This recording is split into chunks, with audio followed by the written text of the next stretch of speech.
सुमन जी, नागौर से। राधे राधे माँ। राधे राधे महाराज जी। महाराज जी, हम दोनों पति पत्नी समान रूप से आपका सत्संग सुनते हैं, आपकी कही हर बात को जीवन में उतारने का प्रयास करते हैं। महाराज जी, हमारे हृदय में एक प्रश्न है, संतान के भविष्य की चिंता होना मोह है या प्रेम? क्या माता पिता के लिए चिंता सही है? बिल्कुल करनी चाहिए। जैसे हमारे माता पिता ने हमारी की, ऐसे हम अपनी संतान की पूरी, जब तक उनको पाणी ग्रहण संस्कार करके समर्थ न बना दे तब तक हमारी ड्यूटी है उनको पढ़ाना लिखाना ब्याह करना।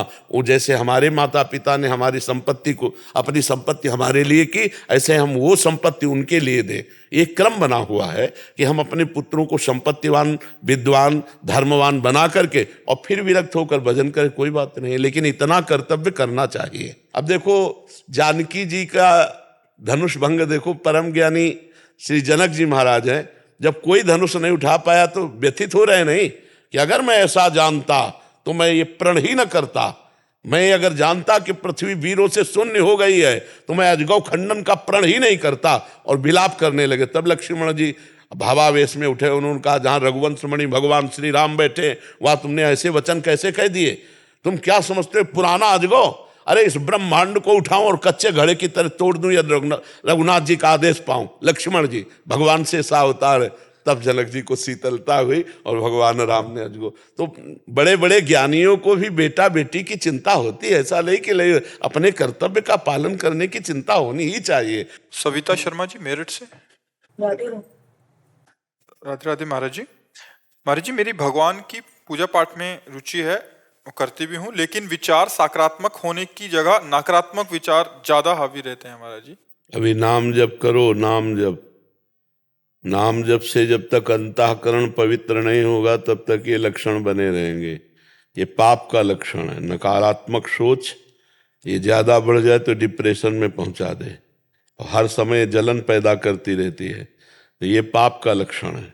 जिसका हृदय पवित्र होता है उसके विचार पवित्र और सकारात्मक होने लगते हैं।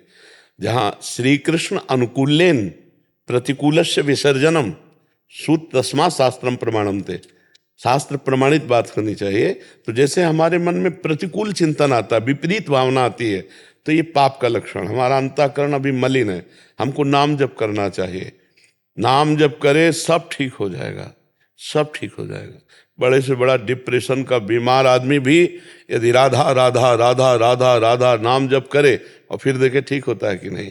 विश्वास करो, औषधियों में जो सामर्थ्य है वो भगवान की ही दी हुई है, तो वो तो भगवान का नाम है। नाम में तो अपार सामर्थ्य विराजमान है। तो हमारी जो नकारात्मक सोच है हमें दुख देती रहती है। दुख सुख हमारी सोच में है। दो ब्राह्मण बैठे थे तो एक भगत आया, उसने कहा पंडित जी चलो हमारे यहाँ निमंत्रण। तो दोनों को ले गया, भोजन पवाया, 11-11 रुपया दक्षिणा दी, पैर छुआ। एक प्रसन्न मुद्रा में निकल रहा है और एक नाराज मुद्रा में निकल रहा है। तो एक ने पूछा कि आप प्रसन्न क्यों हैं? बोले इसलिए प्रसन्न कि आज तो भोजन का भी जुगाड़ नहीं था, भोजन भी मिला और 11 रुपया भी मिले, इसलिए मैं प्रसन्न हूं। दूसरे से पूछा आप अप्रसन्न क्यों हैं, नाराज क्यों हैं? बोले सोचा था जजमान बढ़िया है, 51 रुपया देगा, 40 का घाटा हो गया, इसलिए मैं जल रहा हूं। समझ रहे हो? विचार में स्वागत दोनों का एक ही हुआ, लेकिन विचार में अंतर होने से एक सुखी है और एक दुखी है। ये नकारात्मक सोच बड़े से बड़े अनुकूलता में भी दुख ढूंढ लेगी और सकारात्मक सोच बड़ी से बड़ी प्रतिकूलता में भी सुख ढूंढ लेगी। तो भगवान का भजन करने से बुद्धि पवित्र होती है। ईश भजन सारथी सुजाना, जितना आप भजन करोगे तो बुद्धि रूपी सारथी ये सुजान हो जाएगा। ये सकारात्मक अपने इंद्रिय रूपी घोड़ों को मोड़ेगा। नहीं तो इंद्रियां मन एक गलत चिंतन करा करके डिप्रेशन में होता क्या है, नकारात्मक सोच बढ़ जाती है। यार कहीं ऐसा न हो जाए, कहीं ऐसा न हो जाए, कहीं ऐसा न, वो सोचते सोचते इतना नकारात्मक हो जाता है कि वो अपने शरीर की नाश की भी वृत्ति सोच लेता है। इसलिए निगेटिव भावों को रोकने की कोशिश कीजिए विचार के द्वारा, और विचार में जो रोकने की सामर्थ्य आती है वो भजन से आती है। राधा राधा राधा खूब नाम जप कीजिए। जितना पूजा पाठ ये बाहरी है, हमारी बात समझना। सांप की बांबी के ऊपर लाठी चलाओ और सांप अंदर घुसा बैठा, उसमें कोई फर्क पड़ेगा क्या? अंदर जाना चाहिए। तो बाहरी तो हम आरती कर रहे हैं, पूजा कर रहे हैं, और हृदय हमारा अंधकार से युक्त है। कैसे ठीक होगा? ये अंधकार कैसे नष्ट होगा?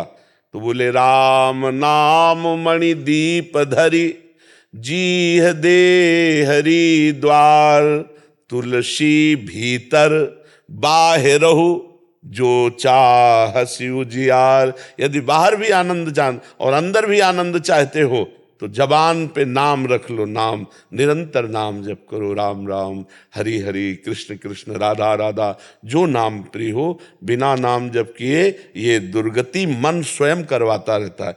देखो मन ही तो है ना, ज्यादा प्रतिकूल चिंतन करा दे तो अपने आप से सूट, आपके हाथ से आपको सूट करवा देगा, आपके हाथ से आपका गला कटवा देगा, आपके हाथ से आपको जहर खवा देगा, आपके हाथ से अपने फांसी लगवा देगा। आप घटनाएं सुनते हैं ना। देखो ये मनुष्य जीवन दुख भोगने के लिए नहीं मिला है, ये परम सुख भोगने के लिए मिला है। जिसे तुम यहां सुख समझते हो वो सुख नहीं, वो दुख ही है। समझ पड़ती नहीं है, गिरधर की माया है। दुख यो नया भगवान ने लिख दिया है इस पूरे संसार को, दुखालयम अशाश्वतम। परिणाम में तुम्हें दुख मिलेगा और परिणाम में इन सबका नाश होगा। ये सब कुछ नाशवान है, तो नाशवान से शाश्वत खरीद लो, नाशवान से अविनाशी खरीद लो। सुंदर भोग बनाया, ठाकुर जी को लगाया, देखो भगवान प्रसन्न होंगे उससे। ये नाशवान शरीर है, इससे खूब अच्छे कर्म करो, दूसरों को सुख पहुंचाओ, नाम जप करो, सत्य से चलो, अभी आनंद आ जाए। इसलिए नाम जप करो, नहीं तो बुद्धि ही तुम्हें दंड देगी निगेटिव सोचवा के।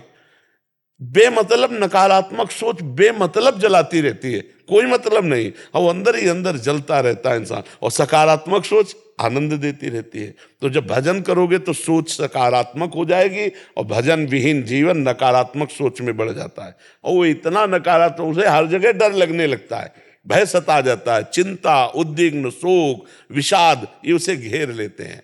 इसलिए गोस्वामी जी ने एक दोहे में कहा, तब लगी कुशल न जीव कहूं, सपने हूं मन विश्राम, जब लगी भजत न राम कहूं, शोक धाम तज काम।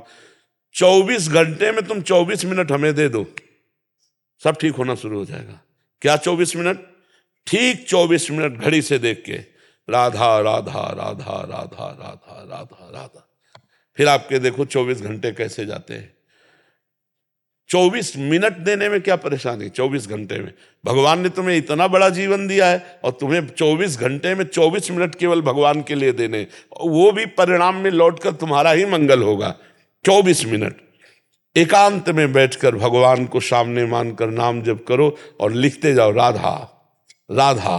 24 मिनट इतनी मेहनत करो, फिर इसके बाद तुम देख लेना, तुम्हारी सोच बदल जाएगी, तुम्हारा जीवन बदल जाएगा। तो इसलिए चिंतन ठीक करना है तो भगवान का भजन करो जी। दिव्य नाम दास जी अमेरिका से। राधा श्री हरि। गुरुदेव आपके चरणों में कोटि कोटि प्रणाम।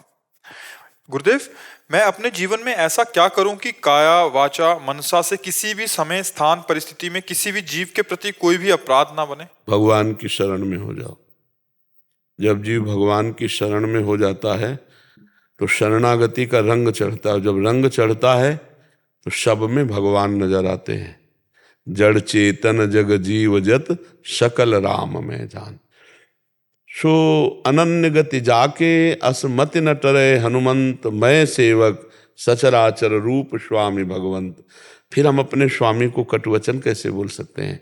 फिर हम अपने स्वामी को शरीर से कैसे दुख पहुंचा सकते हैं? फिर अपने स्वामी के प्रति मन से कैसे उल्टा सोच सकते हैं? तो पहले हम मन वचन कर्म से भगवान की शरण में हो, भगवान का चिंतन करें और सब में भगवान की भावना करें। अगर सब में भगवान की भावना करेंगे तो ये बात हो सकती जो आप प्रश्न किए, अन्यथा ये नहीं हो सकती। अनुकूलता में चलेगा, लेकिन जब सामने गाली देता होगा, कोई प्रतिकूलता करेगा, तब हमारे मन वचन कर्म से उसका अमंगल ना सोचे। ये केवल शरणागत भक्त का हृदय होता है। क्योंकि भक्त का जो हृदय होता है वो करत जे अनुशहन निंदक तीनों पे अनुग्रह कियो। जो उसको मार रहे हैं, जो उसको गाली दे रहे हैं, उसका भी वो मंगल कर रहे हैं। ठाकुर हरिदास जी को 22 बाजारों में कोड़ों से मार मार कर खाल खींच दी, और जब जल्लादों ने कहा हरि बोल करता है तो मुस्कुरा दिए कि अब तुम्हारा भी कल्याण हो जाएगा, क्योंकि तुमने भी 2 बार हरि हरि ऐसा उच्चारण किया। मतलब मारने वालों के लिए भी कल्याण की इच्छा होना, ये केवल भगवान के शरणागत में हो सकता है। जो निंदा करते हैं, जो अपमान करते हैं, जो पीड़ा पहुंचाते हैं, उनका भी कभी किसी काल में अमंगल न हो। चरणदास जी नाम के एक महात्मा हुए, उन्होंने कहा, साधो निंदक मित्र हमारा, जो हमारी निंदा करे, जो हमारा अपमान करे, वो स्वस्थ रहे, निरोग रहे और कभी भी उसका अमंगल न हो और भगवान उस पर कृपा करे। ये हृदय केवल भक्त का हो सकता है। नहीं तो अगर एक कोई गाली दे तो दो गाली देने की इच्छा आ जाएगी, नहीं आ जाएगी। तो ये भाव केवल भगवान के शरणागत में होता है, दूसरों में नहीं होता। जी। चंद्रपाल सिंह जी। राधे राधे महाराज। राधे राधे महाराज जी।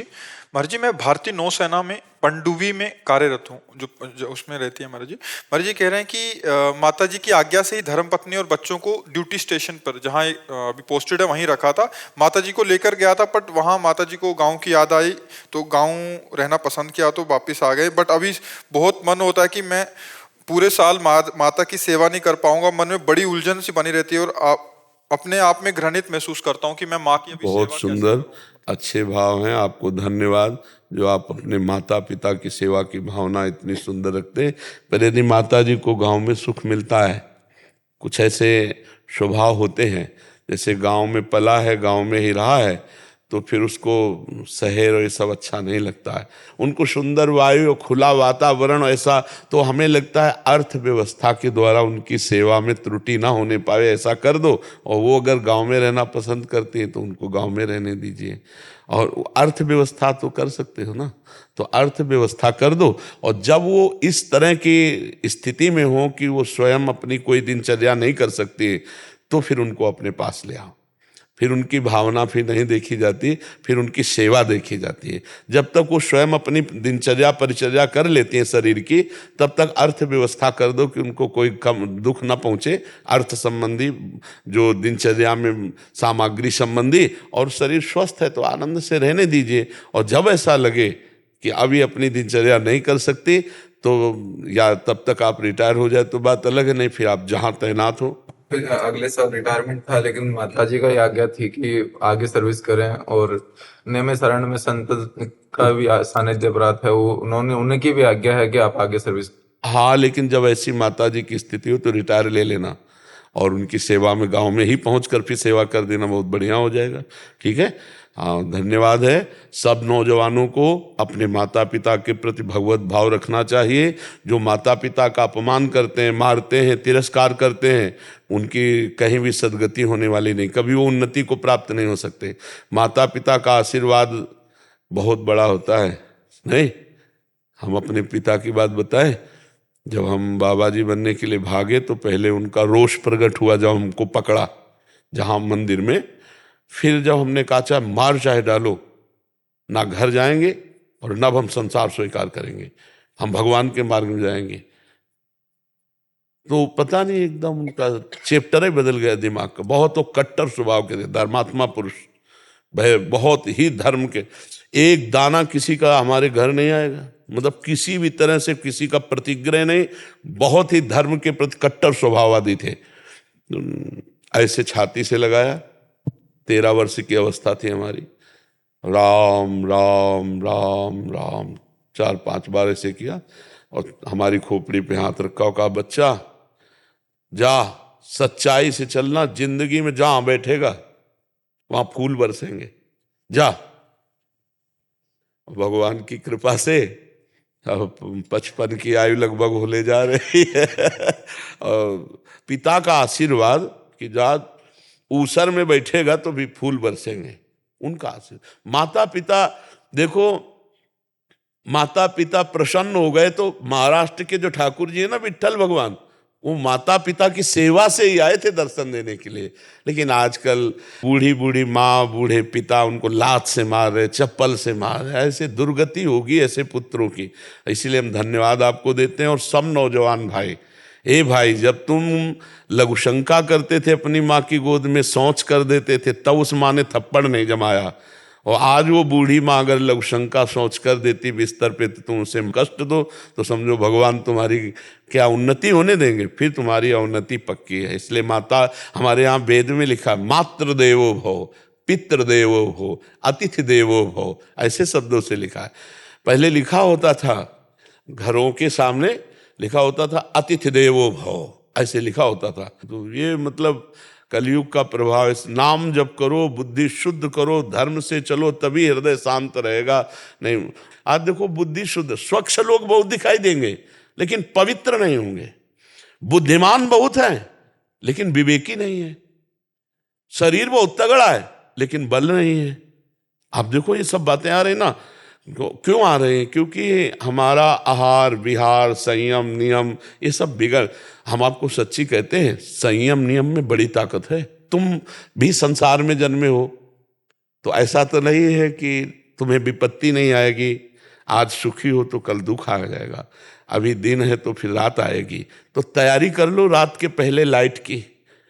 ऐसे ही दुख आने के पहले तुम इतने बलवान बन जाओ, विवेकवान बन जाओ कि हर दुख को रौंद के निकल जाओ। निकला जा सकता है, हम भगवान के बच्चे हैं, हम हर दुख को क्रॉस कर सकते हैं, हर हार को जीत में बदल सकते हैं। लेकिन अपने लोग पावर को व्यर्थ में खर्चा कर रहे हैं। अपने आंखों का पावर व्यर्थ देखने में, वाणी का पावर व्यर्थ बोलने में, इंद्रियों का पावर व्यर्थ भोगों में, व्यर्थ में नष्ट कर रहे हैं। अगर हम अपने पावर को समेट लेना तो हम भगवान के बच्चे हैं यार, भगवान के अंश हैं, ईश्वर अंश जीव अविनाशी। क्या नहीं कर सकते आप जब भगवान को अधीन कर सकते हो। सुमिर पवन सुत पावन नामू, अपने बस करी राखे रामू। तो और कौन देवता, और कौन ऐसा रह गया जिसको अधीन न कर सको। आप में बहुत सामर्थ्य है, पर उस सामर्थ्य को भूलकर हमने गंदे आचरण स्वीकार किए।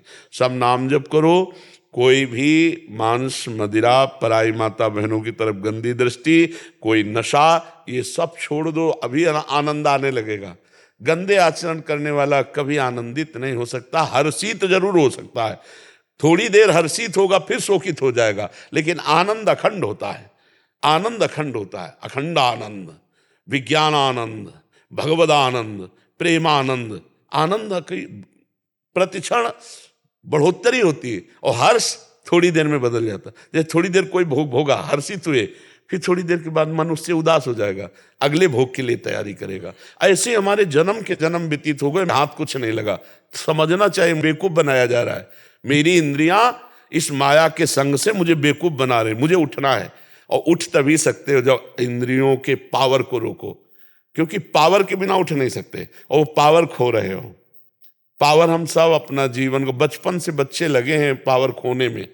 पावर खो देते हैं तो दिमाग खराब, शरीर खराब, सब खराब हो जाता। इसलिए नाम जप करो, कोई व्यसन मत करो, कोई गंदे आचरण मत करो। मंजू जी जयपुर से। राधे राधे गुरुदेव। जी राधे राधे महाराज जी। महाराज जी, इनकी एक शंका है कि महाराज जी आजकल क्या होता है कि फोन आदि पे, व्हाट्सएप आदि पे बहुत सारे लोग मतलब राधा कृष्ण की छवि भेज दी, वैष्णो देवी जी की छवि भेज दी, तो ऐसे से करते मोबाइल की एक लिमिटेड मेमोरी होती है महाराज जी, उसमें भरती जाती हैं।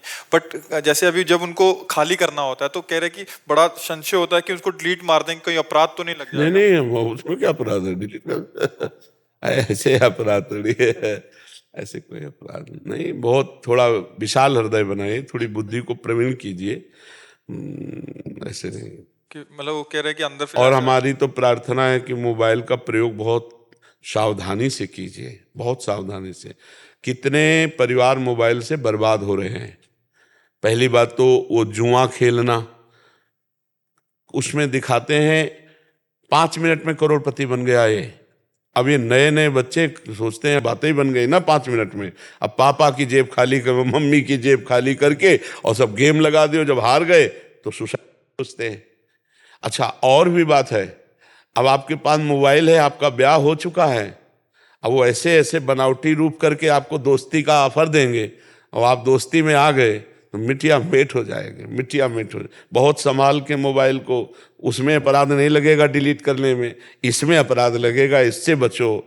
हाँ, कोई दोस्त मत बनाओ मोबाइल में देख करके, ये बहुत खतरनाक। ऐसे हम कितने परिवारों को देखा है गिरते हुए। बहुत मोबाइल बहुत अच्छी चीज़ है, आपको यहाँ वृंदावन लाया है नहीं ले, वही तो लाया है, लेकिन मोबाइल में एक पक्ष में दोष भी हैं। उन दोषों से बचिए।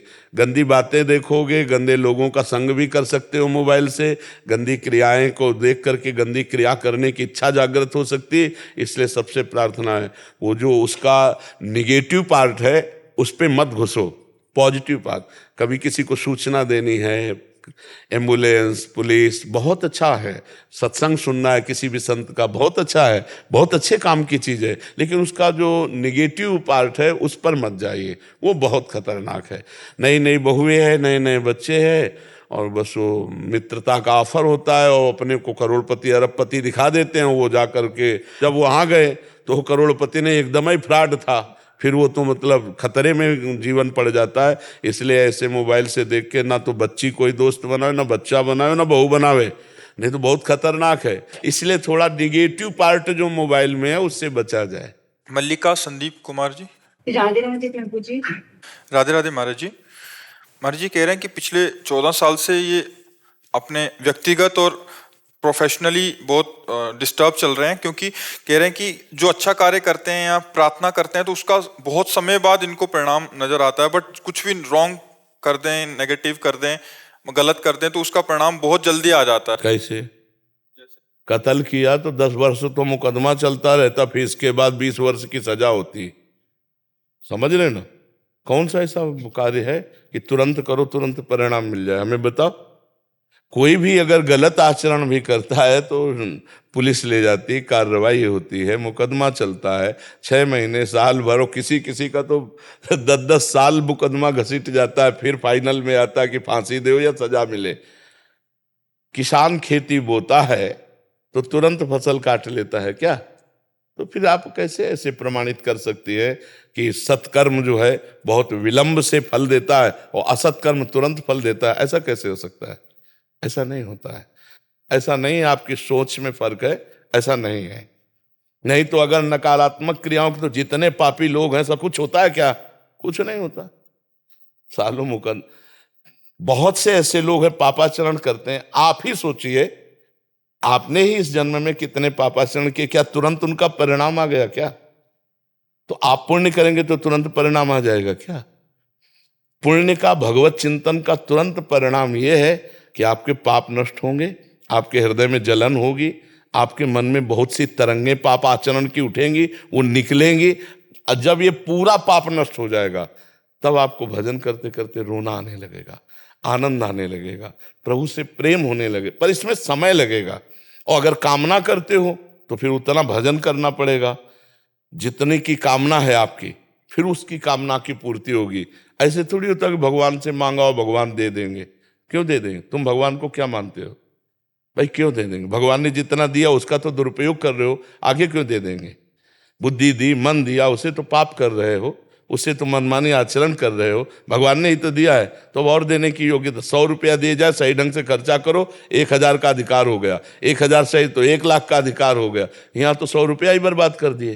पूरे जन्म के जन्म बर्बाद करते आ रहे, ये भी बर्बाद कर रहे हैं। अगर हम सत्य मार्ग से चलें, परोपकार करें, जितेंद्री बने, संयमी बने, भजनानंदी बने, अभी आनंद आ जाए। तो हमें तो सखी ऐसा नहीं लगता कि नकारात्मक। किसका प्रश्न है? क्यों, आप बताइए।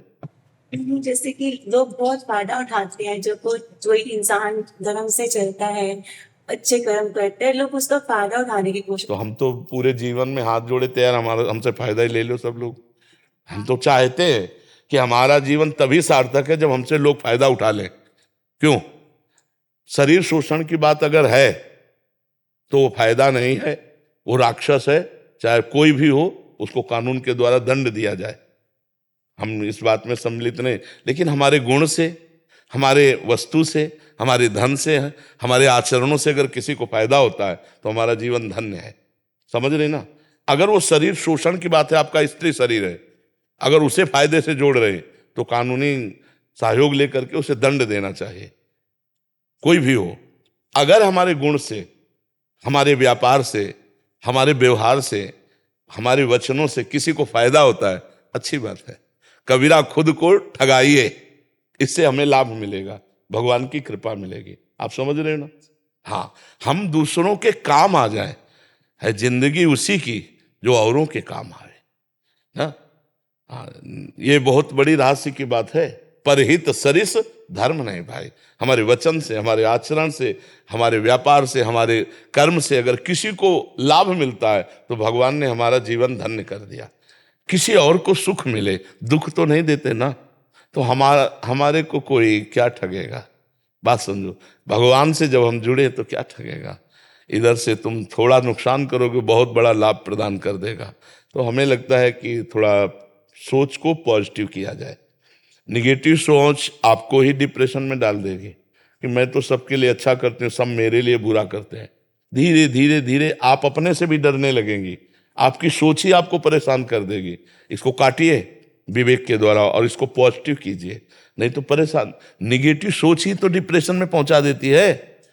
ये आदमी क्यों देख रहा है ऐसे, वो बेमतलब कुछ शक है उसको, वो बेमतलब सोचता रहता है कहीं ऐसा ना हो जाए, कहीं ऐसा, वो डरता रहता है। डिप्रेशन जब बढ़ता है ना तो ऐसा भी, इसलिए सोच को संभालो, सोच, और सोच संभलेगी राधा राधा से। अगर नाम जप नहीं करोगे तो ताकत नहीं तुम्हारी कि तो अपनी सोच को बदल लो। बैठे बैठे आपको जलाती रहेगी। भगवान का नाम ही सोच बदलता है। तो खूब नाम जप करो, राधा राधा नाम जप करो जी। जब गुरुजनों के आश्रमों की सेवा की व्यवस्था मिले तो उसमें पहला नियम ले ले, प्राण चाहे निकल जाए, कभी हम गुरुजनों की मर्यादा के विपरीत नहीं चलेंगे। क्योंकि आश्रम आदि का जब सेवन होता है और यदि हमारी भगवत चरणारविंद में पूर्ण समर्पण वृत्ति नहीं हुई तो हमारी इंद्रियां और मन चंचल होने का अवसर होता है। तो हमें इस बात में सदैव सावधान रहना है कि साधु खाए पिए भगवदाश्रित पड़ा रहे तो भी भगवत प्राप्ति हो जाएगी। पर यदि इंद्रियों का संयम न हुआ, मन का संयम न हुआ, तो फिर मार्ग बहुत ही बुरी तरह से अंधकार में हो जाता है। तो ये जो वैभव है, को नर अस जन्मा जगमाही, प्रभुता पाहि जाय मद नाही। तो नर तो प्रभुता पा करके मद से युक्त हो सकता है, लेकिन दास नहीं, भगवान का दास नहीं। जो भगवान के दासत्व से है उसके हृदय में। तो ये तीन ही बातें हैं हम साधुओं को पूरे जीवन भर ललकारती रहती हैं, कंचन, कामिनी और कीर्ति। बस इनसे सर झुका के निकल गया तो त्रिगुण माया से पार हो गया, और जो इनमें खेलने लगा तो फिर मार्ग अंधकार में हो जाता है। इसीलिए ये बहुत दुर्लभ अवसर मिला है गुरुजनों के आश्रमों की सेवा करते हुए निरंतर भजन परायण और भगवत प्राप्ति लक्ष्य भगवत प्राप्ति। ये वैभव गुरु जी के साथ नहीं गया तो आपके साथ, हमारे साथ भी नहीं जाएगा। तो इसका मतलब है इस वैभव में लगना केवल सेवा मात्र, इसके उपभोक्ता बनना, इसके स्वामी बनना, ये अपने को नहीं होना चाहिए। दास, जैसे आश्रमों की सेवा गुरुजनों की मिलती है, दासत्व पुष्ट होता है। आए हुए अतिथि संतों की सेवा, गुरुजनों के जो शिष्य हैं उनकी सेवा, अपने को बहुत तृणादपि सुनी चेन तरोरु सहिष्णुना अमानिना मान देन कीर्तनिया सदा हरि। ये अगर हमारे से चूक ना हुई तो ये हमारा आखिरी जन्म होना चाहिए। धाम मिल गया, वेश मिल गया भगवान का भजन, तो ये दृढ़ निश्चय कर ले, मुझे ठाकुर जी चाहिए, श्री कृष्ण चाहिए। हे गुरुदेव, आपने सेवा दी है तो आप मुझे बल दो, बका चाहिए हमें श्री कृष्ण, ऐसा भाव है। क्योंकि बहुत भगवान की प्रचंड माया है। दैवी है सा गुणमयी मम माया दुरत्या मामेव ये प्रपद्यंते माया में तांतन। जो भगवान की शरण में है वही। जी प्रश्न कीजिए। महाराज जी, एक ओमनदास जी को भाव है थोड़ा सा।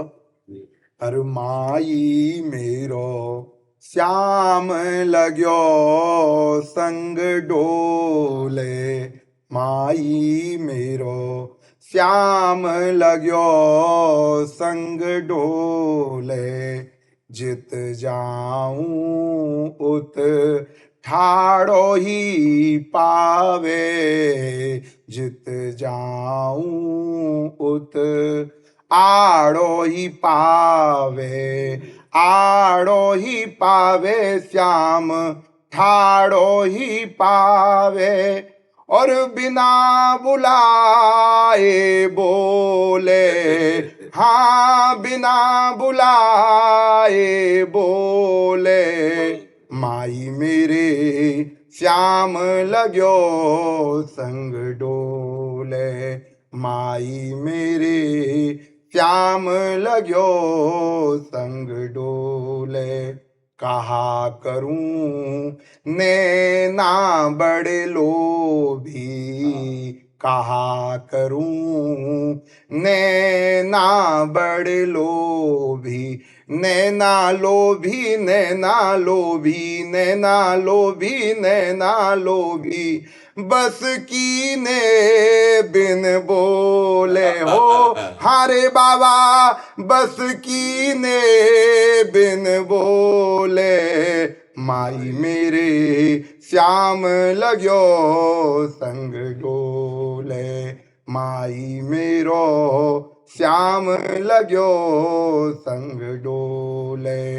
पूमन दास लाल गोवर्धन, पूमन दास लाल गोवर्धन, लाल गोवर्धन माई लाल गोवर्धन, और मेरो हंस हंस घूंघटा खोले, हारी मेरो हंस हंस घूंघट खोले, माई मेरो श्याम लाग्यो संग डोले, ओ बाबा मेरे श्याम लाग्यो संग।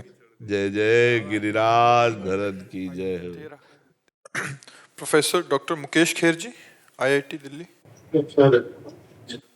राधे राधे स्वामी जी। स्वामी जी चरण स्पर्श। स्वामी जी अहंकार क्या होता है, उसको कैसे पहचाने, कृपया बताएं। अपने में जब गुण दिखने लगे और दूसरों में दोष दिखने लगे, तो जो गुण का भाव आया वो अभिमान है। अपने में गुणाभिमान होना, श्रेष्ठता का अभिमान होना, अच्छेपन का भाव होना, और दूसरों में दोष दर्शन होना। अच्छापन जब आ जाएगा तो सबसे अच्छापन ये है कि हम में कमी है और सब भगवान के स्वरूप है। बुरा जो देखन मैं चला, बुरा न मिलिया कोय, जब दिल खोजूं आपनो तो हमसे बुरा न हो। मतलब अपने में बुराई को देखना, और अपने में बुराई है तो इसका मतलब अभी हम में अच्छाई वो नहीं आई जिससे अच्छाई कहते हैं। जब अच्छाई आएगी तो सी राम मैं सब जग जानी, करूं प्रणाम जोरी जुग पानी। उत्तम अच्छाई। और इससे थोड़ा नीचे जब आएंगे हम तो दूसरा दोहा है, तेरे भावे जो करे भलो बुरो संसार, नारायण तू बैठ के अपनो भवन बुहार। अपने काम क्रोध लोभ मोह मद मत्सर आदि का त्याग करके निर्विकार सच्चिदानंद भगवत स्वरूप हम हैं, इसका अनुभव हो जाना। तो जब अपने में गुण भाव आवे और दूसरे में दोष भाव आवे, तब समझ लेना चाहिए इस समय हमारी अहंकार की दशा है। हर समय नहीं रहती।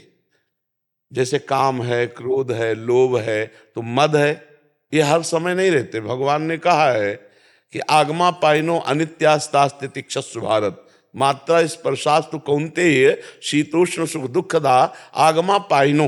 ये आने जाने वाले हैं। एक कभी अहंकार का वेग होता है, कभी काम का वेग होता है, कभी क्रोध का वेग होता है, कभी मोह का वेग, कभी ईर्ष्या का। तो इस तरह के जो वेग हमारे अंदर आते हैं, अगर हम ज्ञान मार्ग से थोड़ा देखें तो हम इनका समन कर सकते हैं।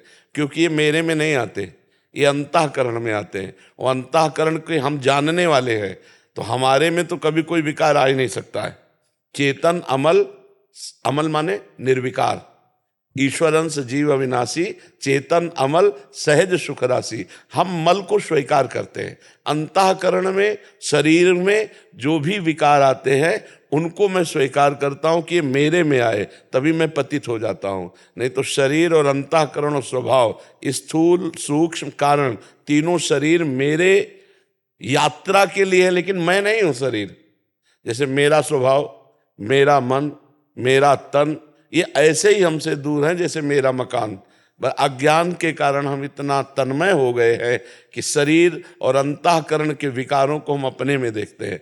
तो अहंकार की स्थिति बराबर नहीं रहती कि बराबर अहंकार भरा रहे, नहीं। आगमा पाइनो अनित्यास्तास्ति तिक्षस्व भारत, इनका वेग आता है और नष्ट हो जाता है। अब उस समय संभालने की कोशिश करें जब दूसरों में दोष दर्शन हो रहा है तो अपने में अहंकार आ रहा है। जब हम दूसरों को लघु समझते हैं, अपने को श्रेष्ठ समझते हैं, तब अहंकार की वृत्ति होती है। उस समय अहंकार की वृत्ति का दमन भगवान के चिंतन से करना चाहिए। नाम जप करते हुए ये चिंतन करना चाहिए कि हम में क्या गुण है। एक से एक महापुरुष हुए हैं, एक से एक भगवान के परमहंस जन हुए हैं, भगवान के बड़े दाता हुए हैं, बड़े राजा ऐसे हुए, चक्रवर्ती सम्राट, शास्त्रों यज्ञ करने वाले बड़े। हमारा क्या गुण है? अगर भगवान ने हमें गुण दिया है तो उसको हमें अहंकार थोड़ी करना है। अगर उसमें दोष है तो आज दोष है, कल उसमें गुण भी आ जाएगा, भगवान उसके ऊपर भी कृपा करेंगे। इस तरह विचार के द्वारा अहंकार का समन होता है। आप समझ पाए? अगर जो हम ये कहें कि मैंने ये किताब लिखी है, ये सब अहंकार के अंदर, मैंने ये सब करा, ये अहंकार है। ये सब अहंकार, यहाँ तक कि भक्ति का भी अहंकार होता है। तो भगवान ने कहा है कि भक्ति का भी अहंकार मैं नष्ट कर देता हूँ। जैसे नारद जी को अहंकार हुआ मैं काम विजयी, तो फिर आप चरित्र पढ़कर देख लीजिए, फिर आखिरकार काम ही काम सताने लगा और भगवान को शाप दे दिया। इतना काम से मोहित हो गए कि भगवान को शाप दे दिया। तो जो अहम जनित मैं के साथ जो कुछ भी लग जाए वो अहंकार होता है। शुद्ध मैं अहम नहीं होता, शुद्ध मैं ब्रह्म है। जो मैं केवल है वो ब्रह्म है, और मैं के साथ जो भी जुड़ जाए उसे अहंकार कहते हैं। जैसे मैं पुरुष, तो आपको देहाभिमान पुरुषत्व का है। मैं के साथ जो जुड़ा वो अहंकार पुष्ट कर देगा। महाराज जी, इसमें एक चीज है, जैसे हम व्यवहार में रहना है, संसार में रहना है, वहां सम्मान मिलेगा। जैसे बुक लिखी है मान लीजिए, तो कोई पुरस्कृत करेगा, तो उस समय क्या ऐसा सरल भाव रखें कि बाहर से भले ही उस समय अंदर हम पुरस्कार लेंगे, हम माला पहनेंगे, लेकिन अंदर से विचार चल रहा है कि ये सब श्री भगवान की कृपा है जो मेरे अंदर ऐसी बुद्धि दी और उस बुद्धि से एक ग्रंथ लिखा और उसका ऐसा हमें सम्मान प्राप्त। बाहर से भले कोई भी कुछ बोलता रहे, उससे हमें कोई अंदर स्वीकार, अंदर अगर गर्व आया, गर्व इस रूप में आया, वो सब मिट्टी हो गया, कुछ उसका लाभ नहीं मिला। बात समझ आई ना? मैं के साथ जो भी प्राकृतिक जुड़ता है उसका गर्व होना, ये अहम कहलाता है। अस जन्मा जन्मा ही प्रभुता पाई जाए। जो पद है उस पद का अहंकार होना। बोले इसे अपनी विद्वता का बहुत अहंकार है, बोले इसे अपने शरीर के बल का बहुत अहंकार है, बोले इसको धन का बहुत। मैं के साथ जो जुड़ा, विद्या रूप महत्व कुल धन यौवन अभिमान, ये 6 चीजें अभिमान के लिए बहुत पुष्ट करती है। विद्या का अभिमान, रूप का अभिमान, जाति का अभिमान, कुल का अभिमान, समाज में महत्व का अभिमान, धन का अभिमान, ये 60 कंटक देखे जहां रहा न भक्ति निदान। ये 6 प्रकार का अहंकार जहां जागृत होता है वहां भक्ति महारानी कदम भी नहीं रखती है। वो केवल स्वांग करेगा संसार के रिझाने के लिए। शुद्ध भक्ति वहां प्रकाशित नहीं हो सकती जहां अहंकार। महाराज जी, भले बाहर से सफाई ना दें, बट अंदर ये बात रहेगी। सफाई देने की जरूरत नहीं है। जैसे हमारे अंदर है कि भगवान हमको अंदर से प्रेरित कर रहे हैं, वो मैं उत्तर दे रहा हूं। तो जैसे तो मैंने ये आपसे बात कही, हम बोलेंगे मैंने ये बात आपसे कही, लेकिन अंदर है ये मैंने नहीं कही, मेरे भगवान ने कही है। अब हम ऊपर से कह रहे हैं कि ये बात भगवान ने कही है, और अंदर ठसक है कि मेरा जलवा है। वो अंदर के देवर्षि नारद जी ने भी यही कहा भगवान से कि आपकी कृपा से मैं काम पर विजय प्राप्त की, लेकिन भगवान ने देखा शब्द बनावटी, अंदर से अहम है कि काम विजयी हूं। बात बिगड़ गई, बात बिगड़ गई। और ऊपर से भले कह दो काम विजयी हूं, अंदर से कि मेरे भगवान ने मुझे विजय दिलाई, कुछ नहीं बिगड़ने वाला है। तो अहम का स्वरूप बड़ा सूक्ष्म है और वो भगवान के भजन से ही छीन होता है, ऐसे नहीं छीन होता है। मतलब इतना प्रबल अहंकार हो जाता है। एक बार बाणासुर अपनी 2 भुजाओं से ताली बजा रहा था, भगवान शिव तांडव कर रहे थे। तो भगवान ने देखा ताल पे ताल मिला के बजा रहा है, तो 1000 भुजाएं दे दी, शास्त्र बाहु दे दिया। बाणासुर के पास 1000 भुजाएं भगवान शिव ने दी। अब 1000 भुजाओं की चुलबुली जिस पर्वत पे मारे चूर कर दे, कोई योद्धा लड़ने वाला नहीं। तो अब अहंकार आ गया कि मेरे जैसा कोई वीर नहीं। तो भगवान शिव के पास जाके कहा, जगत गुरु आपके सिवा कोई हमारी भुजाओं की खुजलाहट नहीं मिटा सकता, आओ। तो हंस दिया, इसलिए दिया कि हम ही ने तो पाला पोषा, बल दिया, और हम ही से भुजाएं ठोकरा है। बोले हमारे जैसे बलवान के द्वारा तुम्हारी भुजाओं की खुजलाहट मिटा दी जाएगी।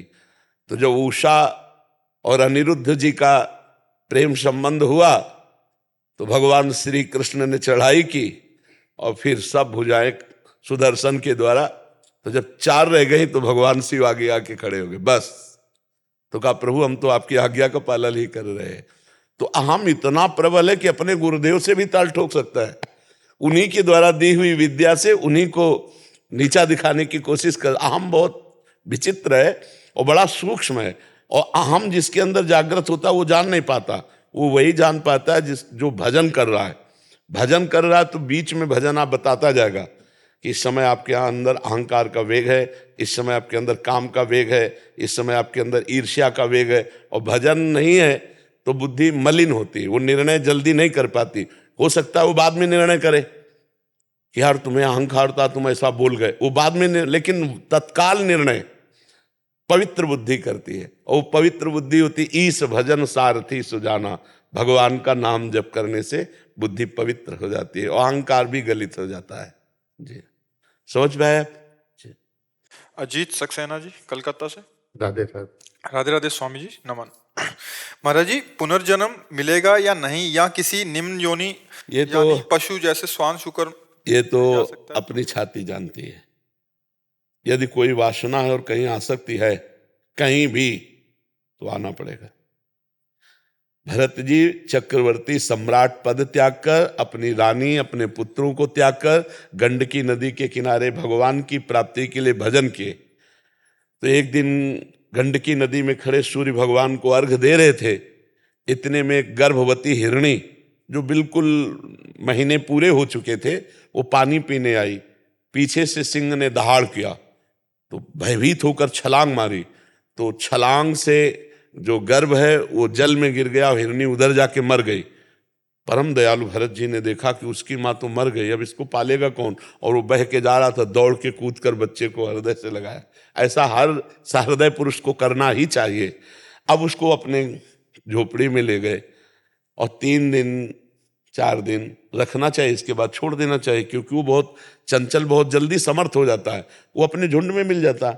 लेकिन आपकी आसक्ति हो गई, आपने उसे छोड़ा ही नहीं। तो जब मरने का समय आया ना, तो हिरन का चिंतन हुआ, तो पैदा हुए हिरन बन करके। तो हमारा अगला जन्म होगा कि नहीं होगा, इसकी पहचान आपको ही होगी, किसी दूसरे को नहीं। क्योंकि यदि आपको भगवत साक्षात्कार हो गया है तो अगला जन्म खत्म। और यदि कहीं आसक्ति है, वस्तु व्यक्ति स्थान में, लेना देना कहीं भी आसक्ति है, तो आना पड़ेगा, इस जगत में आना पड़ेगा। इसीलिए कबीरा खड़ा बाजार में, सबसे पूछे खैर, ना काहू से दोस्ती और ना काहू से बैर। कोई ना अपना ना कोई पराया, सब भगवत स्वरूप, सब ब्रह्म स्वरूप, तो जीवन मुक्त हो गया। और अगर कहीं भी आसक्ति है, पुरंजन की स्त्री में आसक्ति थी, अगला जन्म स्त्री का हुआ। जहां आसक्ति है वही तुम्हें होगा। जब प्रबल आसक्ति हो जाती है, जिसमें प्रबल, तो कभी कभी आप देखते हो शरीर जुड़े हुए पैदा होते हैं, ऐसे कई देखे जाते हैं। ये प्रबल आसक्ति, अंतिम समय प्रबल आसक्ति, तो मानो दोनों के दोनों एक शरीर में जुड़ करके पैदा हो जाते हैं। आसक्ति ही हमारे अगले जन्म का कारण है। अगर ये आसक्ति नष्ट हो जाए और भगवान में हो जाए तो हम मुक्त हो जाए। ये आपको देखना पड़ेगा कि आपकी आसक्ति कहीं है, आपकी कोई इच्छा है। हम लक्षण बता देते हैं। जिसको कभी नवीन भोग भोगने की इच्छा नहीं है, पुराने हुए भोगों के भोगने की तृष्णा नहीं है, जिसका कोई अपना नहीं है, कोई पराया नहीं है।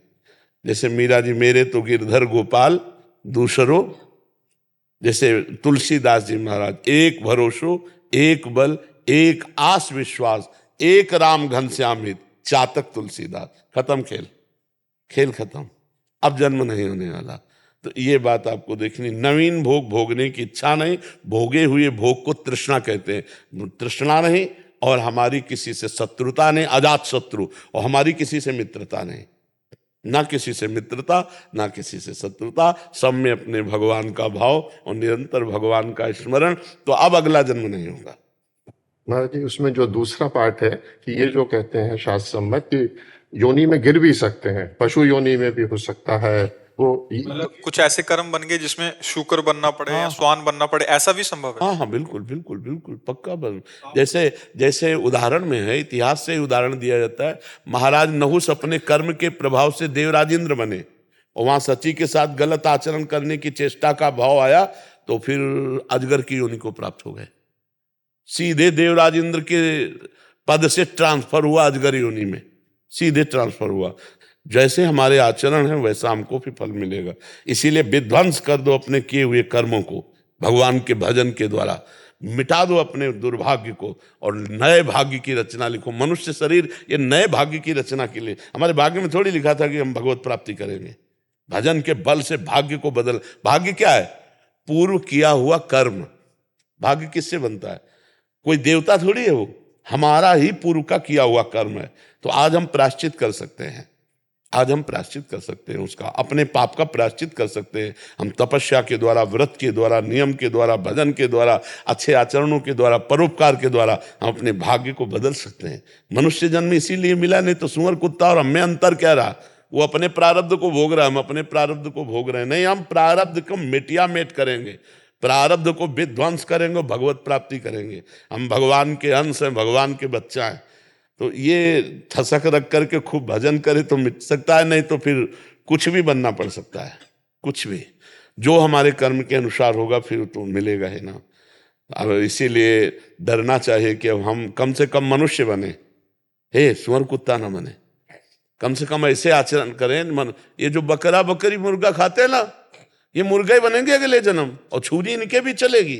पक्का समझो ये बकरा ही बनेंगे। इसीलिए अभी प्रायश्चित कर लो, बंद कर दो ये मुर्गा मुर्गी खाना, ये मांस खाना बंद कर दो, शराब पीना बंद कर दो, पराई स्त्री के साथ व्यभिचार करना बंद कर दो, तो अभी मार्ग अच्छा हो जाएगा। अभी जो गलतियां हुई क्षमापन हो सकता है, अभी आखिरी श्वास तक क्षमा का अवसर है। जैसे वकालत पूरी हो गई और जज ने उससे फांसी की सजा दे दी, अब भी एक चांस है, राष्ट्रपति है ना। तो इसीलिए भगवान ने कहा सर्वधर्मान परित्यज्य मामेकम शरणम ब्रज तो अहम त्वाम सर्व पापेभ्यो मोक्षयिष्यामि मां। अब भी एक चांस है, भगवान की शरण में हो जाओ, नाम जप करो, भगवान तुम्हें मुक्त कर देंगे समस्त पापों से। भगवान कह रहे अहम त्वाम सर्व पापेभ्यो मोक्षयिष्यामि मां शुचा। एकमात्र भगवान की शरण, भगवान का नाम। राधा राधा राधा राधा राधा राधा राधा राधा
राधा राधा राधा राधा राधा